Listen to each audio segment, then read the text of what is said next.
Good afternoon. Today we are discussing on the topic cloud computing. My name is Amrit Raj, Assistant Professor, Army University. When we talk about the cloud computing, first we know that what is cloud computing. Cloud computing is a concept where applications and files are hosted on the cloud. मतलब क्या होता है cloud computing में, जब भी कोई भी document है या कोई भी एप्लीकेशन है, हम उसे क्लाउड पर होस्ट कर रहे हैं, ना कि उसे फिजिकली यूज कर रहे हैं। अगर हम फिजिकली यूज करते हैं तो हमें इंफ्रास्ट्रक्चर चाहिए, सॉफ्टवेयर चाहिए, ये सब कुछ को हम एक क्लाउड पे हम अपलोड कर रहे हैं, इसे हम क्लाउड कर रहे हैं। With the cloud computing everything you can upload on the cloud. Next slide. What is the benefit of the cloud computing? Then cloud computing gives us multiple features. Cloud computing gives us multiple features. For example, cost. It lower consumption cost, improve performance, and reduce the software cost, instant software updates. तो अगर हम cloud computing use करते हैं तो हमें पैसे की बचत होती है, इंफ्रास्ट्रक्चर की बचत होती है, लो मैन पावर लगते हैं। तो अगर हम क्लाउड पे यूज करने लगे, जितनी भी कंपनी है आजकल, सॉफ्टवेयर कंपनी, जितने भी सॉफ्टवेयर कंपनी है, सारे क्लाउड पे स्विच हो रहे हैं। क्लाउड में मल्टीपल फ्यूचर दे रहा है, जैसे कि प्रोडक्टिविटी हो गया, परफॉर्मेंस हो गया। नेक्स्ट करो। अब हम बात करते हैं कि ट्रेडिशनल क्लाउड और ट्रेडिशनल कंप्यूटिंग और क्लाउड कंप्यूटिंग में क्या डिफरेंस है। ट्रेडिशनल कंप्यूटिंग मतलब जो हम कंप्यूटर आजकल यूज कर रहे हैं, जो हमारे पास जो हम पहले यूज कर रहे हैं, जो कि हमें फिजिकल सॉफ्टवेयर जितने भी यूज कर रहे हैं, फिजिकल चीज जितने भी यूज कर रहे हैं, ये ट्रेडिशनल में आता है। जैसे डाटा स्टोरेज हो गया, एक्स्ट्रा स्टोरेज हो गया, हार्डवेयर हो गया, इलेक्ट्रिसिटी हो गया, इन सब की जरूरत होती थी ट्रेडिशनल कंप्यूटिंग में। जब हम क्लाउड कंप्यूटिंग यूज करते हैं, इन सब की हमें कोई जरूरत नहीं होती है। हमें बस जरूरत होती है एक सर्विस प्रोवाइडर की, एक सर्विस प्रोवाइडर जो कि हमें सर्विस प्रोवाइड करे, एक क्लाउड प्लेटफॉर्म जो हमें क्लाउड प्रोवाइड करे, इन सब की जरूरत होती है सिर्फ क्लाउड कंप्यूटिंग में। इनको एक्सेस करने के लिए हमें सिर्फ इलेक्ट्रिसिटी की जरूरत होती है, बाकी किसी भी चीज की जरूरत नहीं होती है। अब एडवांटेज और डिसएडवांटेज में क्या अंतर है? हमें इंफ्रास्ट्रक्चर की जरूरत नहीं होती है, मैनेजमेंट एंड कॉस्ट की जरूरत नहीं होती है। इसमें कुछ डिसएडवांटेज भी है क्लाउड यूज करने के। अगर इसमें होता है कि डाउन टाइम हो जाता है, कभी कभी सर्वर जो होता है रिस्पॉन्ड करना बंद कर देता है, तो हमारे कंपनी में वो डाउन टाइम आ जाएगा। हमें एक गुड स्पीड ऑफ इंटरनेट चाहिए। अगर हम क्लाउड सर्विस यूज कर रहे हैं तो हमें एक अच्छी स्पीड ऑफ इंटरनेट चाहिए। इसमें हमें कभी कभी सिक्योरिटी भी कम्प्रोमाइज हो सकते हैं, क्योंकि ये सब कुछ ऑनलाइन हो जाते हैं, इसलिए कभी कभी सिक्योरिटी भी कम्प्रोमाइज हो सकते हैं। अब क्लाउड कंप्यूटिंग के बेनिफिट्स क्या क्या है? क्लाउड कंप्यूटिंग के बेनिफिट्स हैं कि ये स्केलेबल है, ये बिजनेस कंटिन्यू करता है।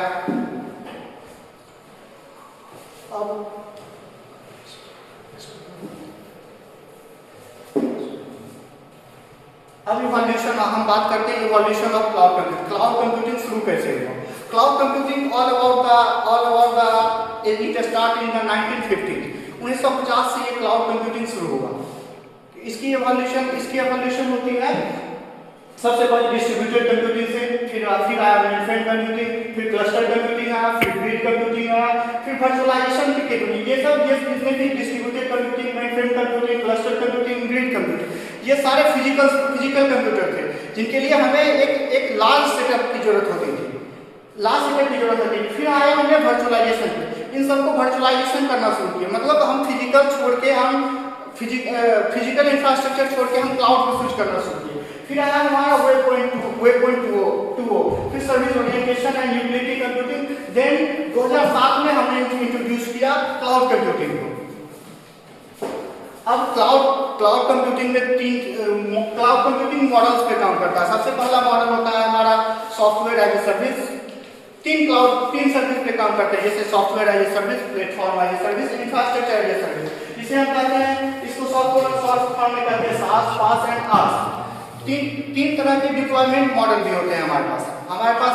जब क्लाउड के हम यूज करते हैं तो हमारे पास 3 तरह के डिप्लॉयमेंट मॉडल है, public cloud, private cloud and hybrid cloud.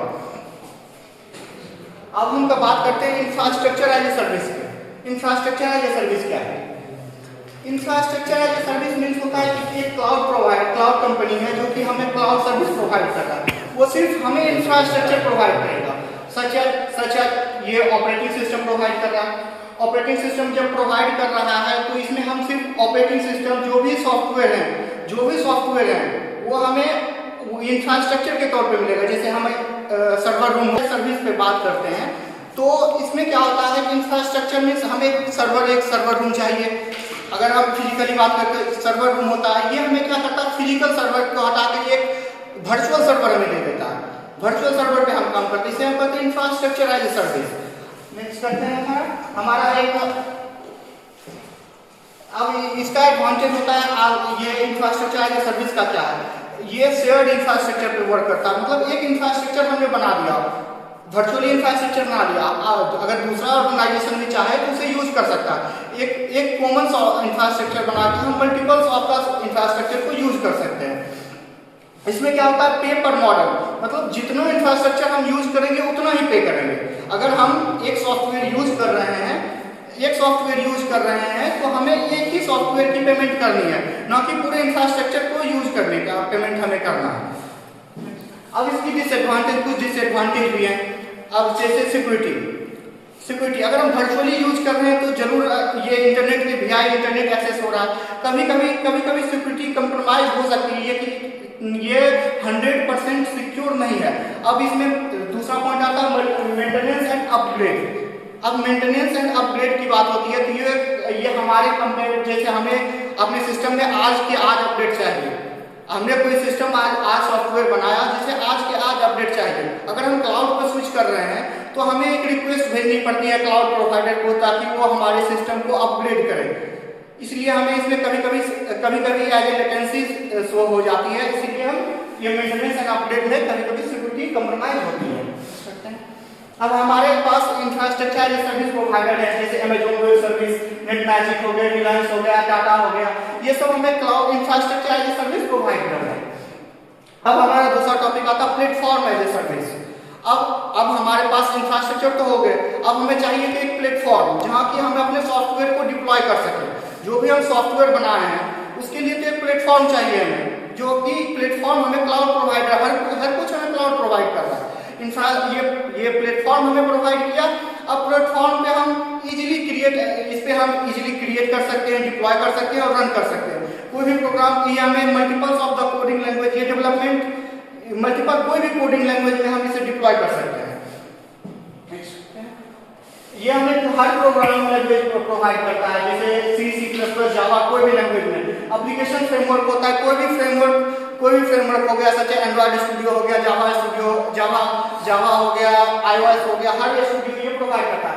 इसके पास अपना डेटाबेस होता है। पास अगर हम यूज कर प्लेटफॉर्म अगर किसी सर्विस का यूज कर रहे हैं तो इसका अपना एक डेटाबेस होता है। अब हम यूज करते हैं SaaS, software as a service क्या होता है।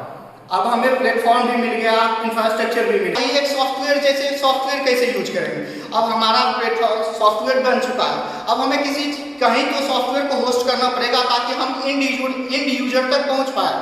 हमारा जो सॉफ्टवेयर जो हमने बनाया है पास में प्लेटफॉर्म एज ए सर्विस पे, उसे कहीं भी तो डिप्लॉय करना होगा ताकि इंड यूजर जो हम हैं आपके पास ये सॉफ्टवेयर पहुंच पाए। तो इसके लिए हमारे लिए आता है सॉफ्टवेयर एज ए सर्विस। ये सॉफ्टवेयर हमें प्रोवाइड करता है, सच है ये सॉफ्टवेयर प्रोवाइड करने वाला हो गया जैसे गूगल एप्स। जितने भी गूगल के एप्स आप यूज कर रहे हैं, यूट्यूब हो गया, गूगल शीट्स हो गए, माइक्रोसॉफ्ट का जैसे 365 हो गया, गूगल डॉक्स हो गया, जीमेल हो गया, ये सब सॉफ्टवेयर है जो सर्विस पहले आ गया। अब आ जाता है खास नेटवर्क के लिए हो गया, पास हो गया एप्लीकेशन डेवलपमेंट के लिए, और सास हो गया इंड यूजर के लिए। जो भी इंड यूजर होंगे, हम होंगे, आप होंगे, इनके पास ये सॉफ्टवेयर पहुंच गया, ये हो गया आसपास संसार। अब हम बात करते हैं कि कौन सा कंपनी हमें प्रोवाइड क्या कर रहा है। जैसे हो गया इंफ्रास्ट्रक्चर एज ए सर्विस, आज ये प्रोवाइड कर रहा है, अमेज़न प्रोवाइड कर रहा है, प्लेटफॉर्म अमेज़न, गूगल प्रोवाइड कर रहा है, software as a service Salesforce, Zoom, Google, Microsoft live, ये सारे प्रोवाइड कर रहे हैं। अब हमारे पास आता है डिप्लॉयमेंट मॉडल। तो हमारे पास 3 तरह के डिप्लॉयमेंट मॉडल होते हैं, जैसे होते हैं public cloud, private cloud and hybrid cloud. 3 तरह के डिप्लॉयमेंट मॉडल है क्लाउड डिप्लॉयमेंट मॉडल के पास। तो हमारे पास 3 तरह के क्लाउड वाला में बोल रहे हैं public cloud, private cloud and hybrid cloud. तो पब्लिक क्लाउड के बारे में बात करते हैं। तो हमारे पास जो पब्लिक क्लाउड होते हैं, ये public cloud open access for all होता है। Public cloud open access for all होता है, मतलब कोई भी यूज कर सकता है ये पब्लिक क्लाउड को। जैसे हमें कुछ भी चीज जरूरी नहीं है कि हर चीज प्राइवेट हो। जितने भी वेब पे हैं, गूगल पे हम कुछ भी सर्च कर रहे हैं, गूगल एक पब्लिक क्लाउड है जो कि हमें पब्लिक क्लाउड एक्सेस दे रहा है। यूट्यूब एक पब्लिक क्लाउड एक्सेस है, वो कोई भी एक्सेस कर सकता है ये पब्लिक क्लाउड को। अब हम बात करते हैं प्राइवेट क्लाउड के बारे में। प्राइवेट क्लाउड होते हैं कि ये एक ऐसा क्लाउड होता है कि एक पार्टिकुलर ऑर्गेनाइजेशन के लिए ये क्लाउड सर्विस हमें मिलते हैं। कोई भी पार्टिकुलर ऑर्गेनाइजेशन जब कोई भी अपना इंफ्रास्ट्रक्चर क्लाउड पे शिफ्ट करता है तो एक प्राइवेट क्लाउड की एक्सेस लेता है। जो सर्विस प्रोवाइडर होंगे वो एक्सेस देंगे एक अपना इंफ्रास्ट्रक्चर अपलोड। जैसे हम अर्ली यूनिवर्सिटी की बात करें तो हमारा जो क्लाउड सिस्टम है ये टोटली ऑन क्लाउड है, जो कि इसमें पब्लिक क्लाउड प्राइवेट क्लाउड ले सकता है। ये कोई भी एक्सेस कहीं से भी कर सकता है। इसका यही बेनिफिट होता है कि हमें एक ऑथराइज्ड एक्सेस मिलता है, जो ये ऑथेंटिकेट पर्सन है, यही एक्सेस कर सकते हैं इस क्लाउड को। अब हम बात करते हैं हाइब्रिड क्लाउड, प्राइवेट क्लाउड के बारे में। प्राइवेट क्लाउड में होता है ये बाउंड्री बने हुए होते हैं, ये यूजर जो ऑथेंटिकेट कर रखे हैं, 4-5 यूजर हैं जो कि ऑथेंटिकेट हो रखे हैं, यही इस क्लाउड को एक्सेस कर सकते हैं। अब हम बात करते हैं हाइब्रिड क्लाउड। अब हमने एक सॉफ्टवेयर बनाया जिसमें हमें कुछ चाहिए जो कि ऑथेंटिकेट पर्सन ही यूज करेगा, और कुछ को हमें पब्लिक करना है। तो हम इस वैसे सिचुएशन में हम हाइब्रिड क्लाउड यूज करते हैं कि कुछ पार्ट ऑफ द सर्विस हमारे पब्लिक रहे, कुछ पार्ट ऑफ द सर्विस हमारा प्राइवेट रहे। यही होता है हमारा public cloud and private cloud and hybrid cloud. अब कुछ कंपैरिजन है पब्लिक क्लाउड और private cloud and hybrid cloud के बारे में, ये आप पढ़ सकते हैं। Thank you.